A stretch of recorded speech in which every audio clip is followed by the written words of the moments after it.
Welcome back to the Brew Crew Podcast, everyone. This is day 20 of the Advent calendar. That's 20 right there. You're going too many. That's too many. I'm doing a pause. Well, One, no, two, pause. Yeah, that's 20. 1, 2, yeah. pause. Oh, it's a flash. 20. It's like a sign flashing. Yeah, it is okay. flash. I'm flashing everyone. You got it. Today we got another Masthead, Cleveland, Ohio. Masthead Tiramisu Bourbon Barrel Aged Underverse Hazelnut Tiramisu. This is from the tap at Barrel House. Yep. So this should be better than out of a can. Yep. And, can art is none. Yeah, don't need to worry about can art today. Nope. 13.2%. 13.2%. This is a big beer, baby. It is, baby. So we did as much research as we could. These were aged in Woodford barrels. Woodford bourbon barrel, 7 months. In my research, 7 months. That's 7 good months to know. in the barrel, yeah. I did come across the Underverse series has won at the Great American Beer Festival, but that was a special one where it was like brownie batter, and it was aged in Stag Junior barrels. Oh, interesting. Very interesting. It appears that they have a whole line of Underverse Imperial Stouts. It's a double Imperial Stout. Double Imperial. Yep. So it's high boozy content. Boozy. But they have a lot of flavors. They have coffee, vanilla. Bougie. Yeah. Bougie. Because it is a bougie beer. Imperial, barrel-aged Imperial Stouts are the bourgeoisie of beer. Right? Really? Yes. They're the fancy, hoity-toity. mid-century dresses, the Yeah. layered corset-style dresses. Yep, the big hoop skirts. Just judging everyone. Let them eat cake, Judging everyone. Yes. It is the upper class, darling. The upper class, exactly. The upper class. It's the upper class of beer.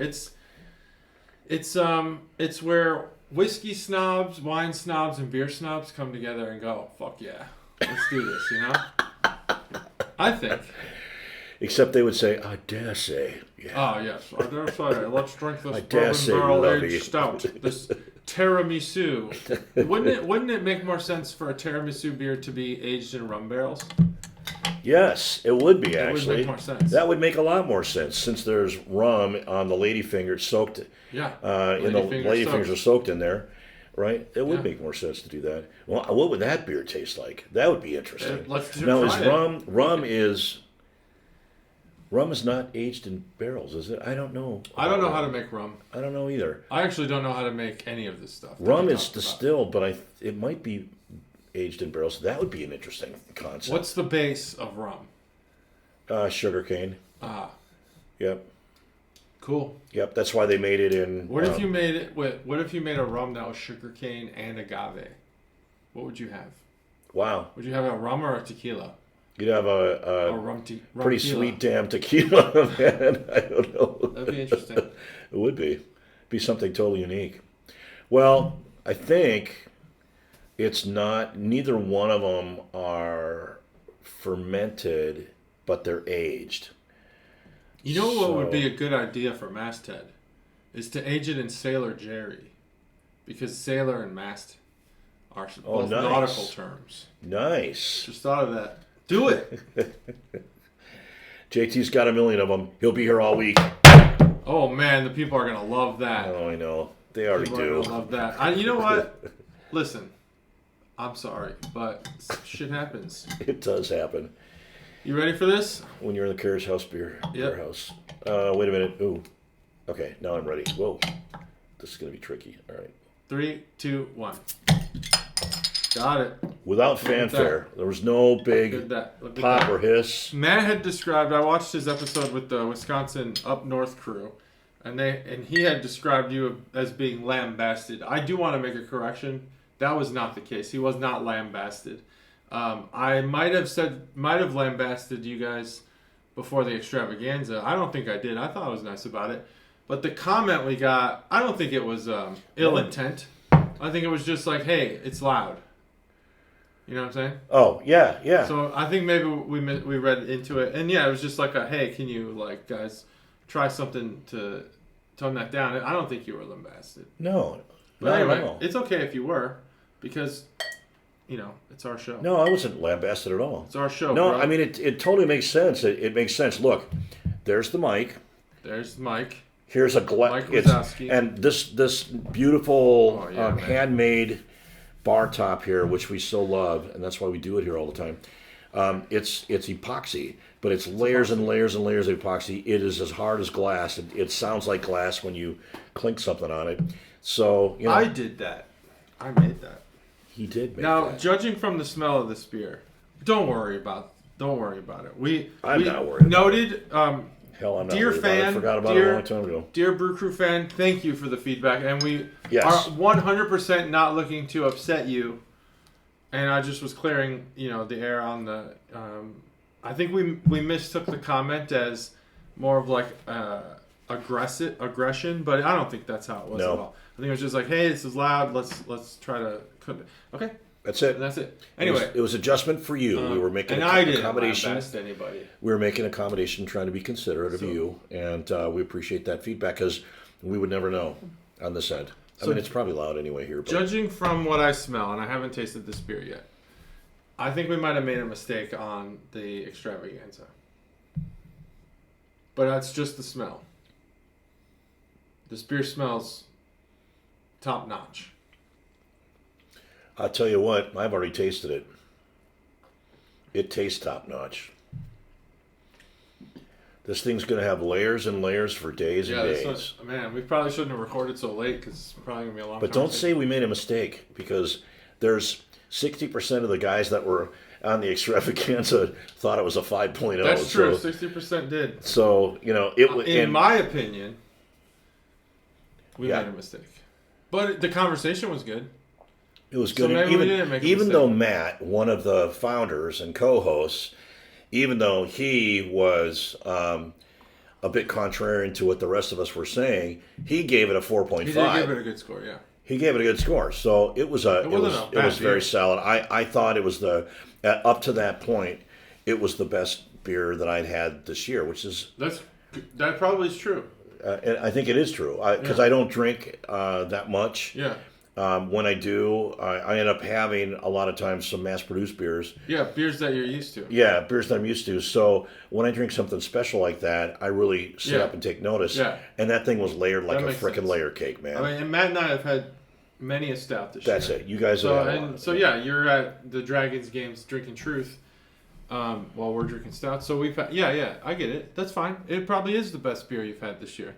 This one is special. This one's very good. Yeah, this has a lot of the qualities I think we were looking for in several of the beers so far.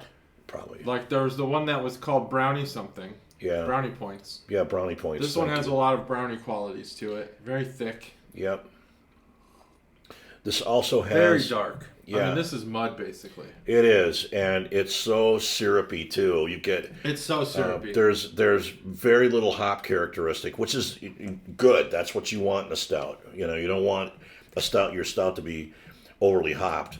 No. But this is super. You can definitely... There's a bit of booziness in there, which you're going to get. 13.2%. There's booziness in here. Some hide it. Well, I would think with the tiramisu, there'd be... it would be hidden more. There'd be just so many flavors peeking out. But it's pretty prevalent out the booziness. But man, the coffee is what explodes on your tongue. It is like coffee. Holy shit! And it's not overpowering, is it? It's like a beautiful espresso or cappuccino because there's cream. Overtones in there, like there's cream. Yeah, it's a creamy beer. It is, and which is part of tiramisu. And the beautiful thing is the chocolate and I get chocolate all over this thing, and the lady fingers. There's breadiness in there because ultimately, yes, the stout's stout. No matter how you slice and dice it, it's an ale. So no matter how you slice and dice it. Yeah, and you put that much sugar in there, and you're going to get a lot of that yeast moving. The ale yeast doing its thing. So there's a lot of breadiness imparted in there. So yeah, by every measure, it's definitely a liquid tiramisu.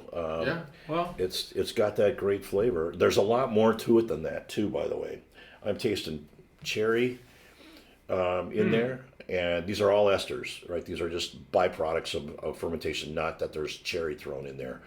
So, but I'm tasting cherry. There's other fruit, a lot of other fruit esters going on in there. There's a bit of a,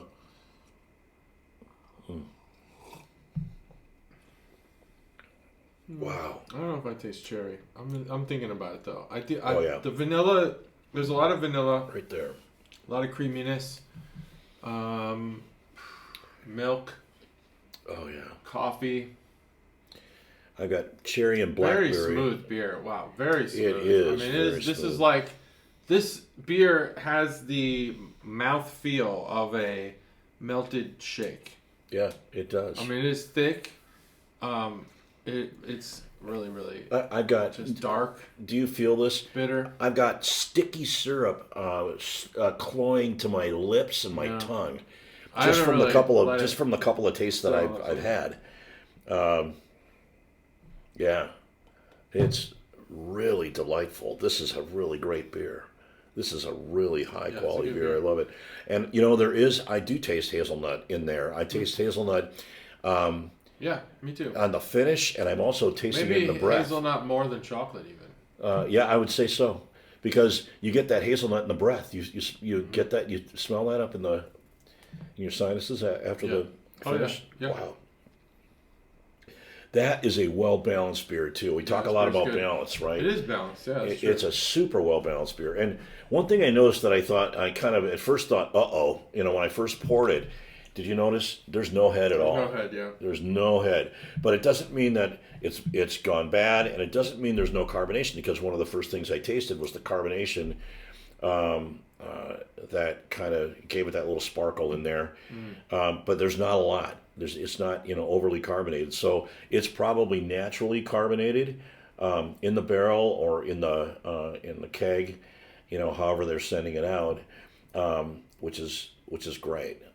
That's just it brings a lot more integration to the overall flavor profile as well, without taking anything away from it.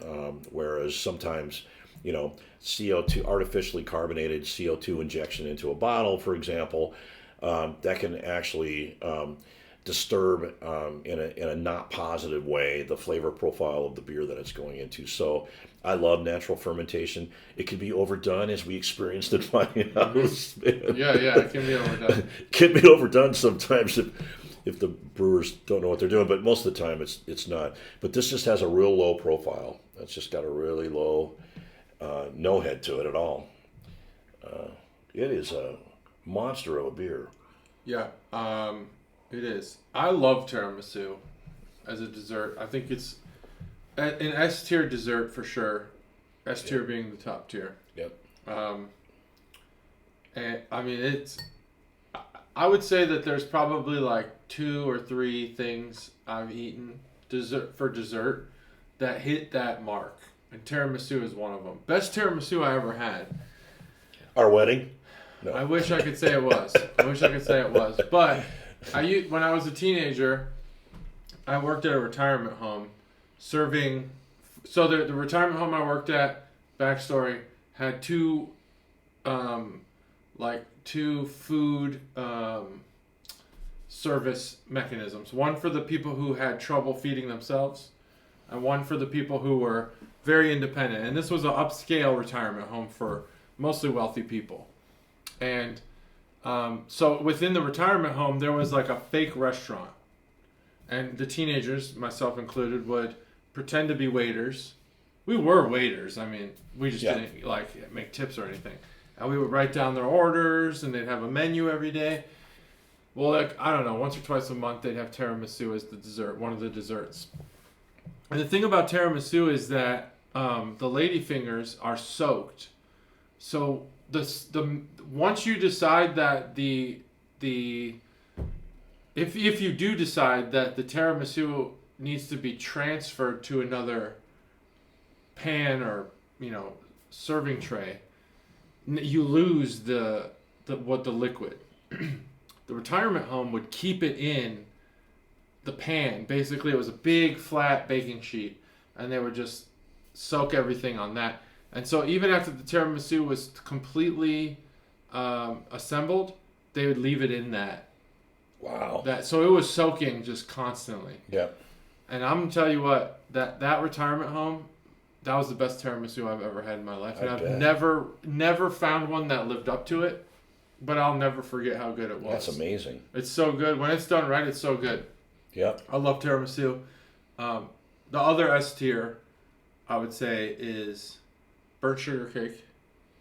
Yes. Is if you haven't had burnt sugar cake, it's just a phenomenal dessert. That's one of your favorites, right? It is the thing I ask for every birthday. Yeah, birthday cake. For my wife. I remember. And then I think that the strawberry rhubarb pie at Mahaffey's is S tier. It is top notch. My mom makes a good strawberry rhubarb pie, and so that's good to know that if Mahaffey's ever closed down, we still have a source. Strawberry rhubarb pie on its own is great, man. But I remember the first time I tried it because I liked strawberry rhubarb. It was on sale. Like I went to Mahaffey's the very first time I ever went there. They had a table in the middle of the floor, and it was like, these pies are on sale. And I don't know if it was because people weren't ordering them or what. But one of them was strawberry rhubarb, and I was like, I'll try it. It's $5 or whatever. So I grabbed it, went home. I mean, the second I tried it, it was like mind-blowing. It's so good. It's basically a good comparison of a strawberry rhubarb pie. I know this is about tiramisu beer, but actually I just made this connection. The rhubarb in strawberry rhubarb pie is the milk sugar of a beer. It's the sweetness that complements the fruit. Strawberries do have a sweetness to them, but that rhubarb really just amps it up. Man, strawberry rhubarb pie is the shit. I could go for some right now. Man, me tiramisu, too. I could eat some tiramisu right now. I could go for some rhubarb pie. People freak out about like mousse and stuff. Italian like chocolate. Yeah. I think those three things I just mentioned, that's god tier dessert there. Now Blizzard's up there, totally but Blizzard's an A. DQ. It's A. You can't even talk about DQ around us, man. We are DQ addicts in our family. Because sometimes mass-produced things are taken for granted. Yeah, there. And the Blizzard, I think, is one of the great dessert inventions of our time. Oh yeah. As far as dessert, like if the availability of a Blizzard, of Dairy Queen soft serve ice cream for one, if the availability of Dairy Queen soft serve ice cream was more rare, it would be a delicacy. The ice cream is so rich and so delicious and so flavorful. It's like unbelievable that they just offer this for $3. Yeah, I mean when we go. Our family goes to Dairy Queen. We're probably funding the Dairy Queen. Frickin' all the time in the summertime. Like, come on. From spring to fall, it's like once or twice a week, right? But, and 95% of the time I get a Blizzard of some sort, right? But then there's probably that 5% where I go back to my old school roots of DQ and I get a banana split. Oh, Frickin' phenomenal. Just the vanilla soft serve ice cream. It's so good. So underrated. It's so good. I can't believe it's almost as like $3. Oh, they're giving it away basically. It's ridiculous, and it's so good. I mean, I've had ice cream at like fancy restaurants for more money. And have just been, it's just obviously scooped out of a Breyer's pint, you know? Like what Dairy Queen's made is the perfect ice cream, really. It's awesome. The perfect ice cream. And they're the only ones who do it. I wish that they were available in more places like baseball stadiums. Yeah, that'd be amazing. That'd be great.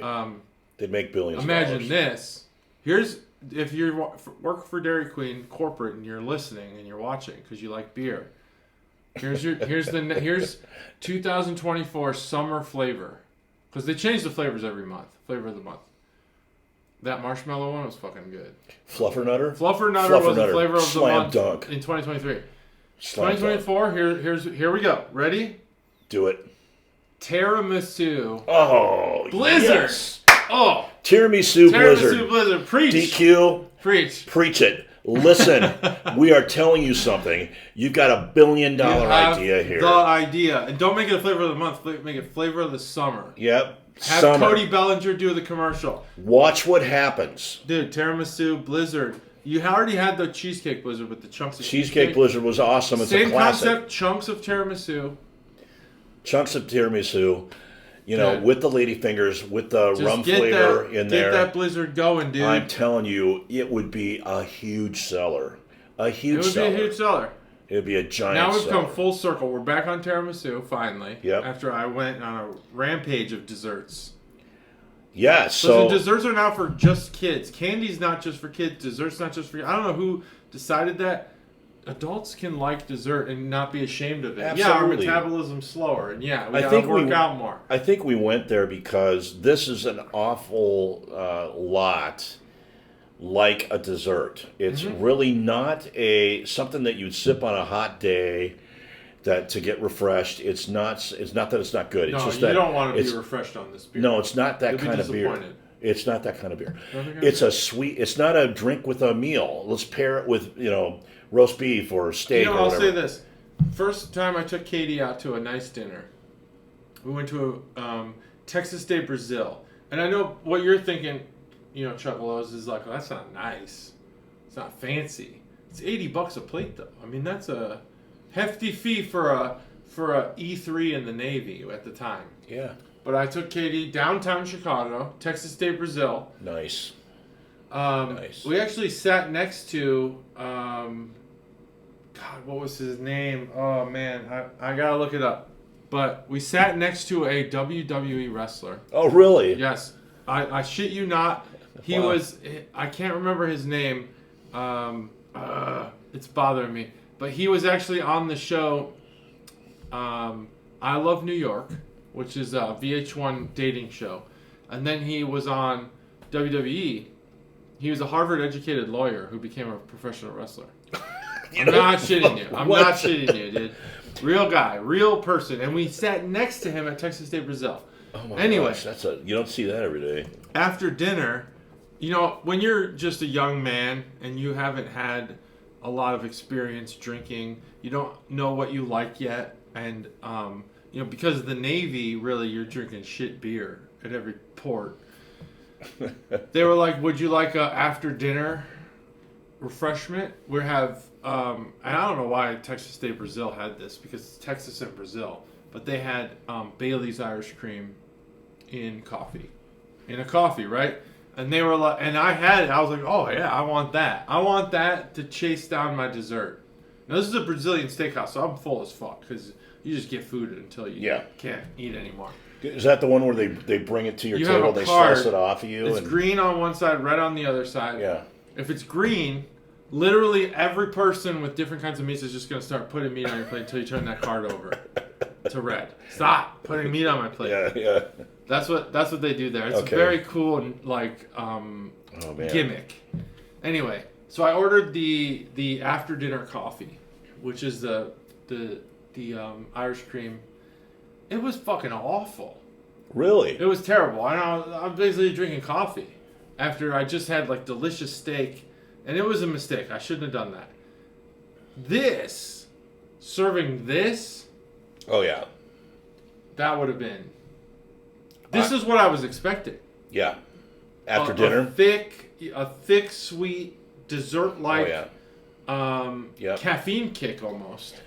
Whereas they gave me a watered-down, shitty alcoholic beverage that probably was watered down because who the fuck am I? When you said a Bailey's coffee drink, I thought, what an apropos comparison and description. Well, not a description, but a comparison for this, because it's got the Irish cream It's got Irish cream flavors in it. It's got the creaminess. It's got the What makes the Irish cream more than cream? Yeah. What is that? Just because of the alcohol. The alcohol. Oh, so Irish cream is just boozy. Yeah, boozy cream. It's got some chocolate overtones in it. It's got some cocoa overtones in it, which this all has, and it's got coffee and chocolate overtones in it, right? Which this all has. This though, by comparison, is very favorable and positive over Bailey's Irish Cream. Bailey's Irish Cream is huge. It's famous world round. Everybody knows what that is. It's right? A liqueur. Very sweet liqueur, right? This tastes like a liqueur, and it's way more complex. I'll tell you what, if you bottled this in a big, Irish Cream style bottle. Oh hell, I'd buy it. Oh my god, I'd buy that this is an after dinner drink if Absolutely. I've ever had one. Absolutely. I haven't even had dinner yet. It's almost 11 o'clock at night. It's actually. Oh, that's not good. I mean, it's 11:35 p.m. You know, I haven't even eaten dinner yet. after Joshua's practice, we looked for a place to eat and couldn't This is find the a crazy place, thing. so- Let me go into an aside here. Yeah. This is like people doubt how busy we are. Like I think as a family, Yeah. people are like when I said to Matt the other day, I want to post these episodes on time. And to him, maybe it was just like a passing comment that was just like, man, he didn't think I did. And maybe he's forgotten about it. But that his reaction has been resonating in my mind ever since. I think people don't truly, until you have teenagers, you don't truly realize how fucking busy your life is. Oh, yeah, I literally, busy, it's 11:30. Yeah. You and I are just doing the podcast because I want to put this podcast out on time. Me too. You had to take our oldest son to baseball practice in fucking December. Okay? In December. Because he plays year-round travel baseball. Yep. Our youngest son, he had a Secret Santa because for some reason 8th graders do Secret Santa now. I mean, I've been literally going nonstop since I woke up, and I woke up an hour earlier this morning because I had to get a report done at work. Yeah. Not the report we're working on together, but a different report. And it's like, it's just like, was Matt joking about having worked 11 hours once, or was that really his rebuttal? I don't know. Because like, that's I a normal day for him. I assume like, he really, I work that much. I'm sure he really worked it. No, I'm sure he worked. I'm saying like, was that just like, once? I think he probably works because he manages people, so he definitely works overtime. He works in his free time. I think it was a joke, but like, the way that he had assumed that, like, I'm not gonna lie. Sometimes I used to actually think similarly to how Matt thinks, where when you say there's not enough time in the day, that's like it's just a saying. It's tongue in cheek. That's not true. I realize now that there actually are days where there's not enough time in the day to get everything done. Yeah. Like you run out of hours. You have 26 hours worth of work that needs to get done in 24 hours. Yeah. And some of that time you need to sleep. You have to sleep. Yeah. And like Alzheimer's is my biggest fear. I don't want to forget. But they say that lack of sleep is one of the greatest contributors to that. They do, but they also counter to that, though. I will say, because I have Alzheimer's that runs in both sides of my families, which is like That's horrible. I'm staring down a double barrel. My mom died of Alzheimer's, and she had early onset Alzheimer's, which I'm way past. What's that early? Early 50s? means like in her 50s. Holy shit. I'm like almost 40. And her mom died of Alzheimer's, but she was in like her 80s. So it was later onset, typical onset. Her dad had it too. He died of Alzheimer's. So I'm kind of staring down the barrel of a double barrel of a loaded gun. Yeah. In some respects, my sisters too, right? But there are things that you can do, and you do them every day, and I do them every day. Other than sleep? Yeah, to prevent that or actually avoid that. One of them, and they're brain exercises. Keep your brain actively exercising. They say reading a lot. My brain is always exercising. Yeah, it is. It is. You're working a lot. You're You're a data scientist. And I'm thinking and working a lot. And so I think we're at the we're doing the right things to ensure that we can outpace that. And who knew that this beer would get us to where we're at? Right, I know. now? Look at what we're talking about right now. Alzheimer's and stuff. I know. I literally it is like people say like their biggest fear is like fucking clowns. Mine's Alzheimer's. Like a haunted house is nothing. You know what? If I go into a haunted house sorry. and they make me forget, I'll be like scared out of my mind. Literally, probably. Like fear is fear. I always used to say when I was in Kabul, I used to be like, I bet you I go back to Chicago and get fucking killed. Like how ironic would it be that I spend all this time in Afghanistan and live and go back to Illinois and die. And I know that's glim shit. I'm not trying to bring the mood down. But that's not fear. Yeah. Fear of real horrifying things like clowns or murder and scary movies and ghosts and aliens and stuff. Like I don't have that. True fear is like human stuff. Right. Alzheimer's. Real stuff. Cancer. Alzheimer's. Things that you're just like, think of, like, if Michael Myers was coming after you right now, you have the human strength and capacity to fight him, whether you lose or win. You have the capacity. That's what you don't have the capability of fighting? Cancer. Cancer is just like, I'll fuck you up. I'm Michael Myers that you can't fight. The only thing... That's scary stuff. It is scary stuff. That's actually real stuff. Real life stuff. Real life fear. Clowns are not real. This Sorry. podcast went off the rails. Yeah. This is a typical SFIL and JT thing. This is it. When you check into our podcast, you're going to get real life. You're getting real life. By the way, you're going to get a beer review. Yeah. We'll review this beer at some point. This beer, this simple tiramisu barrel-aged beer made us contemplate. You know what? This is a phenomenal beer. It's life's biggest fear. A 5 frickin' 0 for me, easily. Life's biggest. That must be why they call it the Underverse. Underverse? Because we're really dark. This is a dark-ass episode. It hasn't been that dark. We talked about DQ. We did talk about DQ and how they've mastered the recipe ice cream. We talked about Bailey's Irish cream. We talked about Cabot, though. That was that's like back from your past. That's good, though. It's good that you talk about that. What? That we talked about Cabot. Cabot, yeah. I mean... This is how we do it, though. When we go through a podcast of a beer review, you don't know what you're going to get. We might talk politics. We might talk about art. We might talk about Try not to talk sports. about politics because there's a divided crew. Yeah, I know. But we talk about. I think I did anyway. But you cut that out, you edited that out, which was really good. No. That wasn't politics. That wasn't politics. Was that something else? I don't know what it was. So many of the political comments I've left in. Anyway. 5.0 for me. And if we had a higher scale, I'd give it a higher scale. It's that good. I don't think I can give a different score than a 5.0. I vacillated and was like, is it even possible for me to give this a 4.75 and pretend like this beer isn't excellent? It's not. And sometimes I do that. I try to say like, sometimes we're looking for the strengths of a beer. Sometimes I personally look for the weaknesses. And I want to know, like, where does this beer fail? And this beer doesn't fail. Nope. Not a single weakness in it.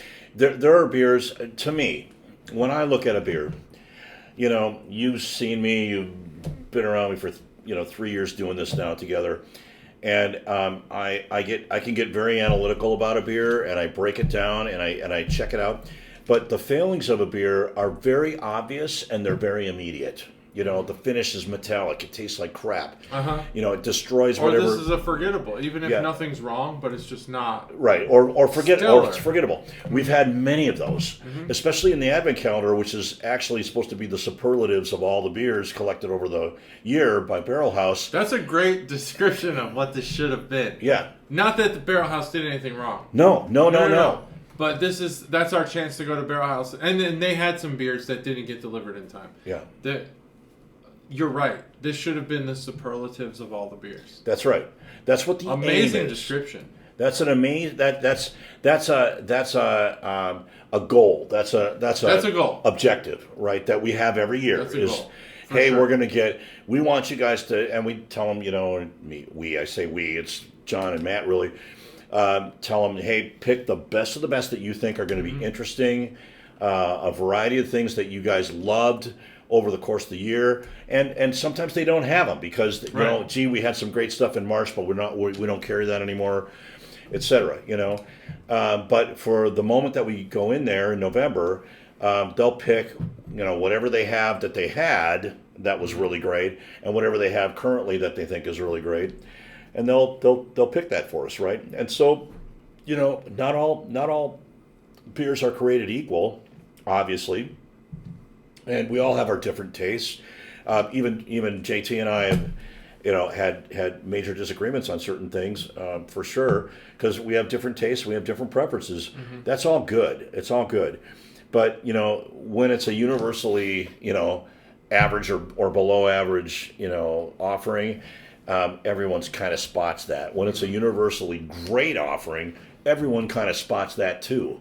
So you might not be an IPA drinker, but when you taste a great IPA, you really know. Yeah. Same with an I agree with that.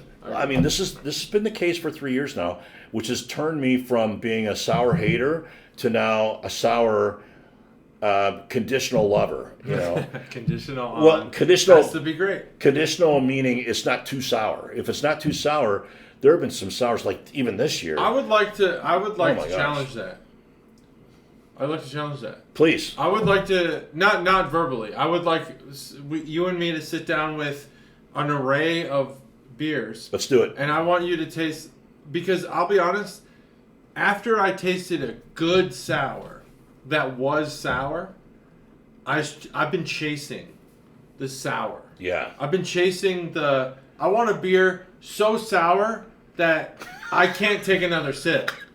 I want a beer to I want to feel actual pain in my face because the beer's so sour. Because I've had, and Matt's had, great sour beers. And not just great sour fruited beers. No, sour.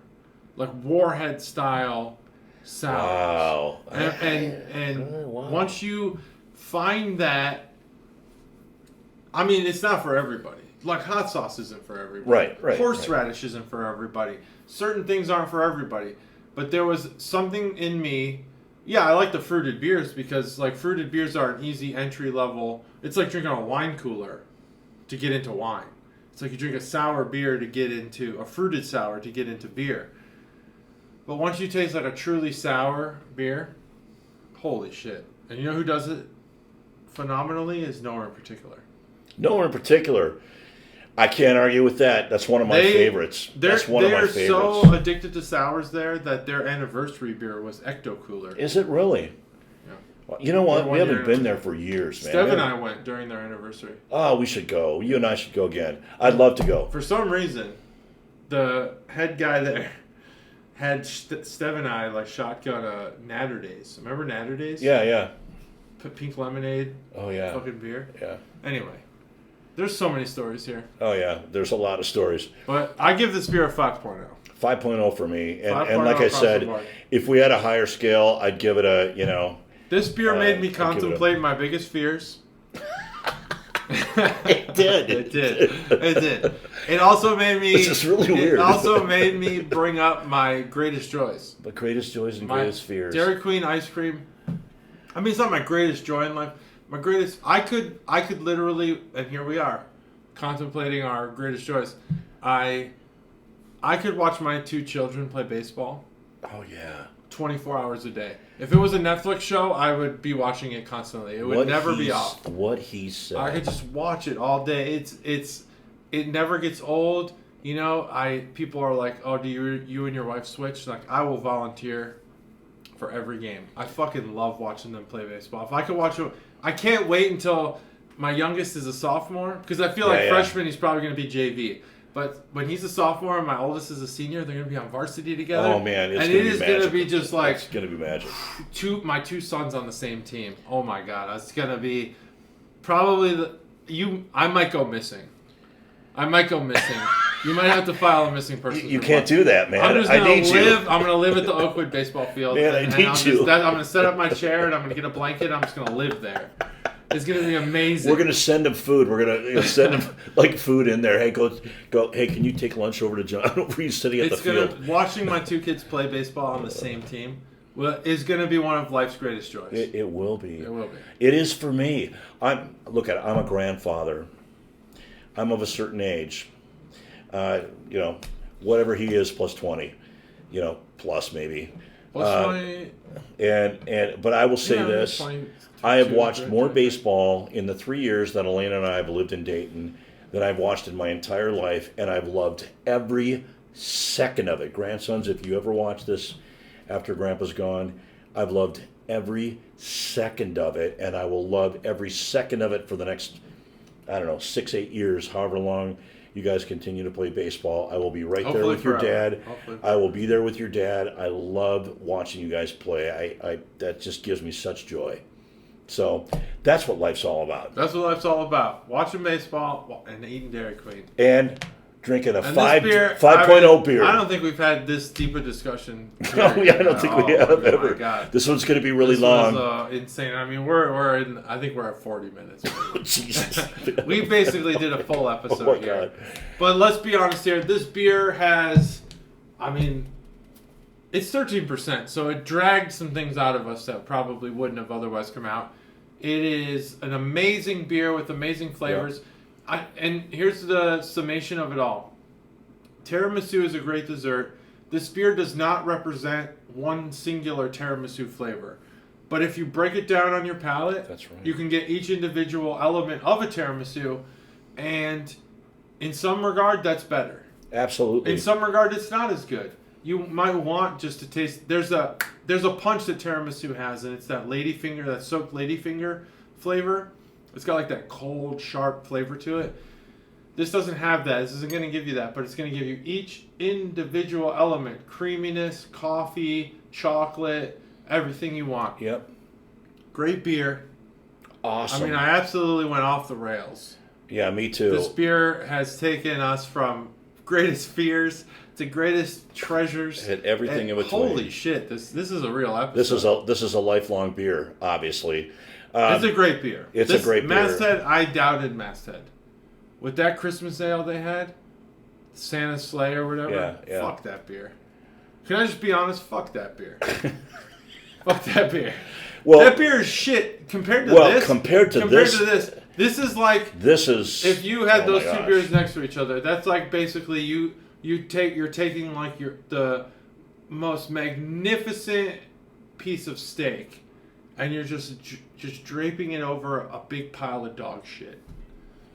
I mean, you can buy an late harvest wine, which Harvest wine. I have so much to learn about wine. Let me just explain for a second where I'm going here.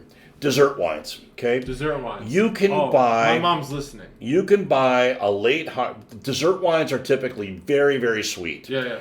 You wouldn't want to drink them every day. You wouldn't want to drink them on a hot day. You wouldn't want to drink them with dinner. They're a dessert wine. They're a dessert wine. You drink them after dinner as an aperitif or with a little sorbet or something like that, right? They're super sweet. They're typically, in America, they're done differently than they are in Europe, typically.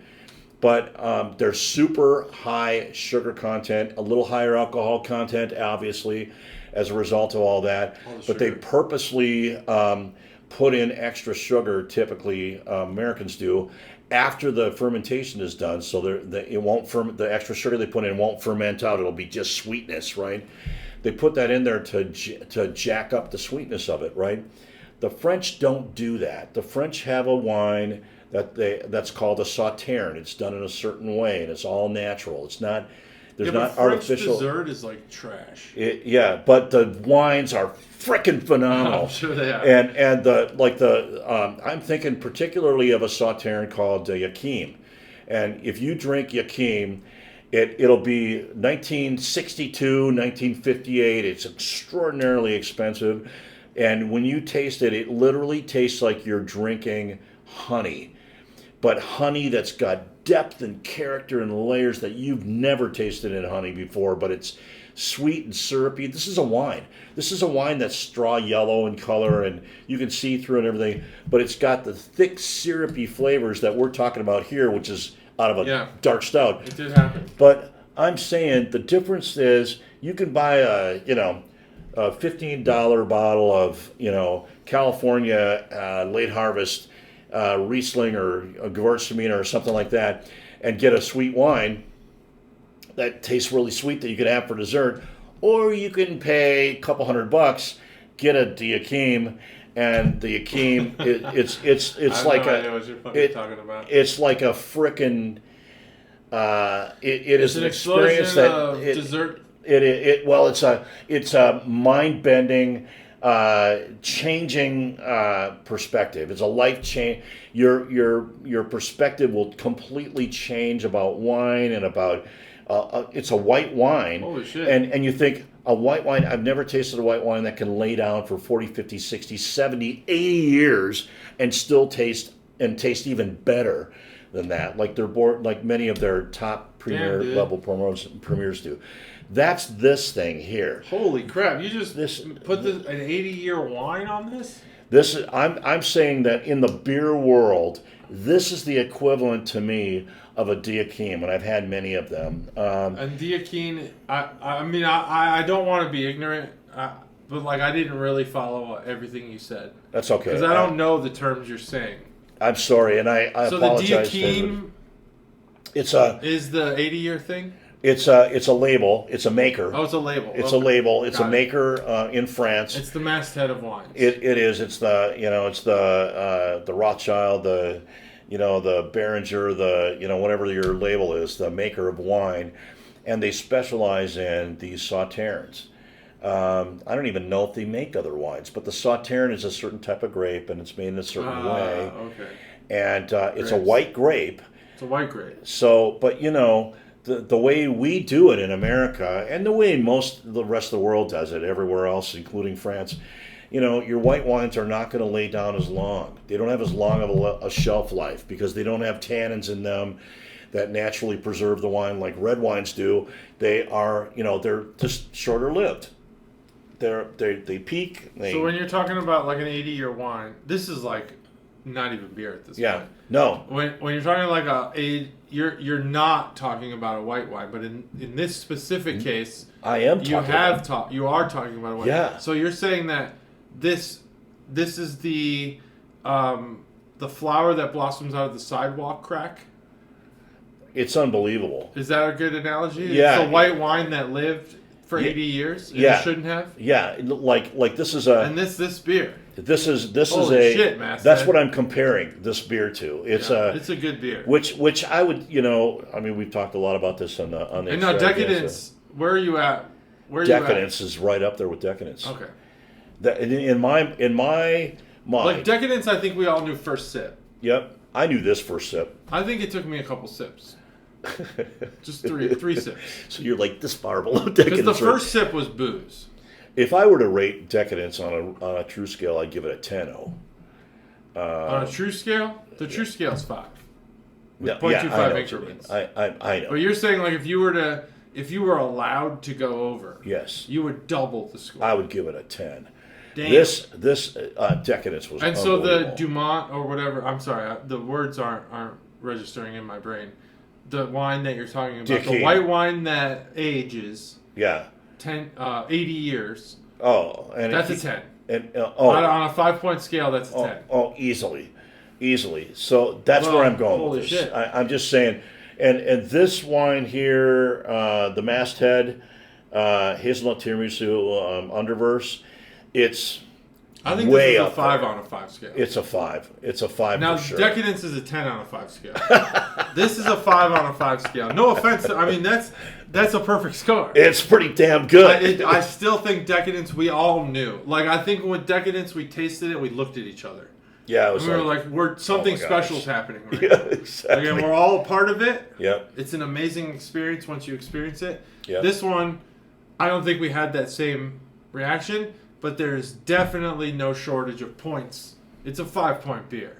The beer's excellent. The very first taste, I had some questions in my mind only about it, just because when I poured it, there was no head at all, and so I wondered if the beer was spoiled. I wondered what was going on with that. I wondered, if it had leaked. It is poured. Look, it hasn't been. Produced in the bottle, right? This was a keg beer that Barrel House poured into a bottle, and as despite how careful Barrel House is, and they're phenomenal. Oh yeah, they bring in an extra person on our day just to bottle the beers. Oh my gosh, and they bottle these painstakingly to make sure that there's no contaminants that get in there, no extra air. They pour it up to the top. There's no extra air. All those things, but after all of that. it's quite possible that something could happen in the transfer of it, and you don't know. So I kind of looked at it, no head. I was thinking, wow, there's a bunch of possibilities there. This thing did not disappoint. This thing hit me with a full fist, and from the very first taste, I was already tasting complexity, and I realized there were more layers in there. So while John was talking, you'll probably see in the replay of this, I was actually another sip to try to get. I sipped until it was what gone. I could have. Oh man, that thing is so good. I hate to. This is like. It's kind of. I'm gonna put a plug for my previous score, the Extravaganza score, the Oscar Blues. I held on to that puppy till the last possible drop. I kept just milking it because I didn't want it to go. Steb was the same way. I think Steb's dad was the same way too. This is the same way. I don't want this beer to end. This is a great beer. Run, don't walk to wherever you can get it. I'd go to Barrel House if I were you. It's an active beer, so you can get it. Oh, yeah. You can get it. And it's, you know what? It's probably better on tap. It's probably better on the barrel. I'm sure. It's got to be I better. want to go. Now I want to go. Now I want to go. They can this beer. I know. It seems almost like a crime. It's crazy. It should be in the bottle. It should be in a tall bottle. Bomber. Yeah. And you should be able to age it in your home cellar. Oh yeah. Anyway, I think we've beat this thing to death. This podcast has run its course. We've talked about everything you can talk about, including terminology in wine that I could not even follow myself. I think that might have been an epic fail on my part. No. I was trying to draw an analogy, but then I realized I'm talking to an audience here that may or may not know what I'm talking about as far as the wine analogy. But we got to get the wine people in this. We got to figure out a way to do bring that. Them in. Stev's dad. Stev's dad. He knows about whatever you said. I'm calling you. I am. Hazelnut Tiramisu Underverse. It'll elicit feelings of your biggest fears plus your greatest joys in life. It will have you talking about topics that don't even matter in the beer world, and that's the Underverse. What a beer! What a beer! What a podcast! We've basically done a full episode here. That's what beer. I think is actually should be 12:01 now. So it's really? Officially, there was not enough time in the day for me to have eaten dinner. There's officially not enough time in the day for me to have eaten dinner. In fact, I didn't eat lunch either. I had some, those Parmesan crisps? Yeah. I ate those. Oh my gosh, that's what I had for lunch. I had an omelet for breakfast, and then I had Parmesan crisps at about 3 p.m., and that's the last time I ate anything. Were you on base today or no? No, I was on. Yeah. I was at home, but I just worked my fucking ass off. Oh man. Sometimes that's the case. I know. I do the same thing. I skip breakfast. That's it. That's the Underverse. Yep. Thanks, Masthead. You did it.